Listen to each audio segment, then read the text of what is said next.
So earlier this morning, I didn't bother watching the latest Nintendo Direct Mini for a variety of reasons. Now, everybody isn't exactly thrilled when they see Nintendo Direct Mini for a couple of reasons. The most obvious reason being that it mostly focuses on third-party developers more than the first parties. Now, by that front, I understand completely why, but it's also just kind of showing Nintendo fans just being Nintendo fans. You know, they'll likely find anything to complain about if it doesn't have to do with Mario or something, I don't know. Now, that's just my take, and I personally don't have any vendetta against anyone that just prefers one thing or the other, but it's something I thought I would like to at least mention a little bit. Regardless of that, when I woke up, I just kind of expected to see a general list of indie games and third-party games, like, you know, maybe some oddballs here and there, maybe like one game that interests me. But then I actually saw something that actually got me to woke up really quickly. I don't think I've felt this since the announcement of Paper Mario the Origami King. That says a little bit about me as a person. But whatever, I don't really care. We're going to talk about these. Now, it's important to go over the few games that did catch my eye, but they're not ones I'm going to talk over necessarily. So the first game that I'm going to at least mention is Super Bomberman R2. This one surprised me in a lot of different ways, and that's just because I didn't expect it to get a sequel. This is one of the Switch's first games for the console, so regardless of that, however, it's kind of cool seeing such a game like this get a sequel just years later. Beyond that, however, we also have Mega Man Battle Network Legacy Collection. This one also surprised me because it's not a game that I actually expected to get something like this. I know nothing about Battle Network, so that's probably why, but it's kind of cool for those that did enjoy that game. With that out of the way though, I wanted to talk about some of the games that actually did catch my interest a little bit, and one of those games is called Blank. I just gotta say right now, this looks pretty good. I like the art style of it a lot, and the gameplay is something that I didn't think I would probably be more interested in if I had not had a similar experience with a different game that probably also takes this concept of teamwork. That being Unraveled 2. This one kind of seems so much similar to that, but with a dog and deer, and I'm all for it. It looks to be a puzzle game of sorts, which I'm not going to complain about, but it seems to be more or less in the same vein as Unraveled 2, where it's more of a narrative experience. So I found that really cool. The other one I'm going to at least briefly mention is Sonic Frontiers. Now, Sonic Frontiers is already just a bit of an iffy mess in my case, but on the Switch, it looks actually decent. Switch games generally just kind of suffer a little bit more than the rest, but this one doesn't look half bad. There might be a few differences in, obvious downgrades because it's the Switch. It's not as powerful as the PS5, but I do sort of have a little bit of interest in it.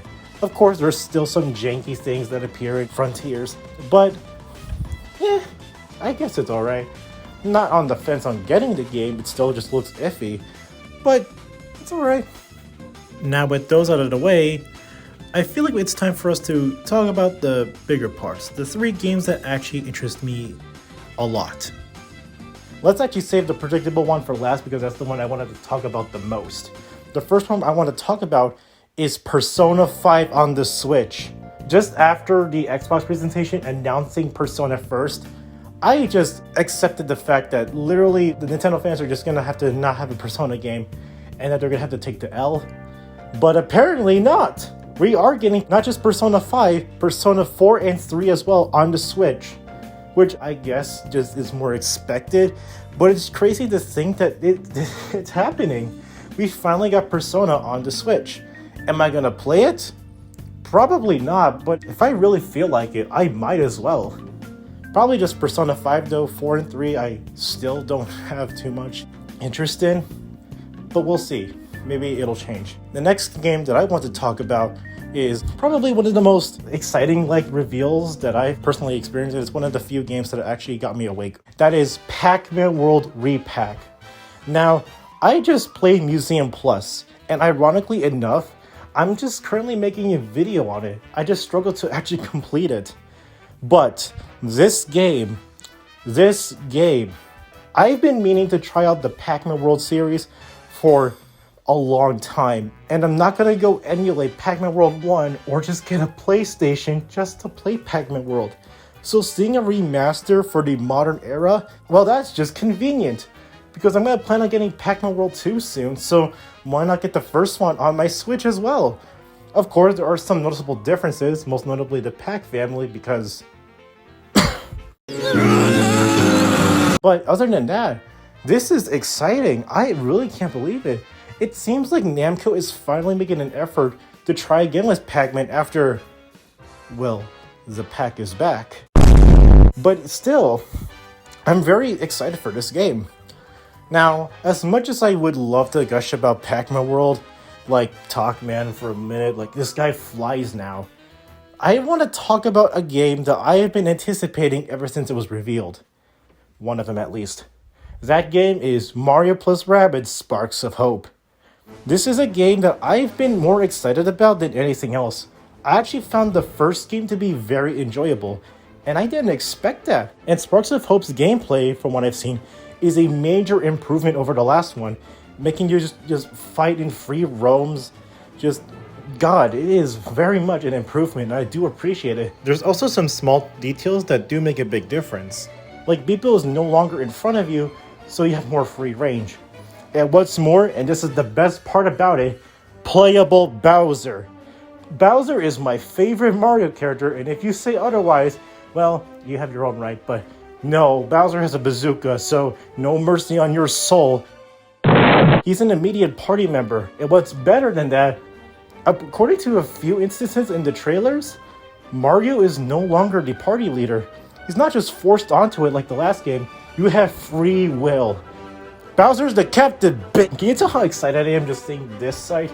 Just Bowser just epically just holding a bazooka.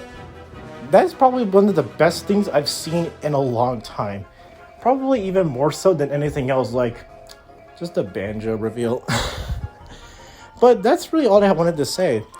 This Nintendo Direct Mini surprised me in a lot of ways, and I think I'm kind of happy about that. It's a very small listing for sure, and I'm pretty certain that we're not going to get a full Nintendo Direct up until next month, if it even happens. But I am fairly certain that this, oh boy, this one I'm just going to be more excited about than anything else. So in total, the games that I'll most likely be looking forward to is Pac-Man World Repack and Mario & Rabbids Sparks of Hope. There are a few other games that I do want to try out, but I'm not going to be getting them all the time. I do know my limits. But what do you guys think about this? Are you excited about some of these games, or do you think some of them are just kind of suckish? Like every other Nintendo fan would probably assume. I'm a bit too scared to check on Twitter to see what's going on there, but I do know that the Persona fans are just freaking out about the Switch. So, yeah. Stu cares about you, and you Bowser, bye.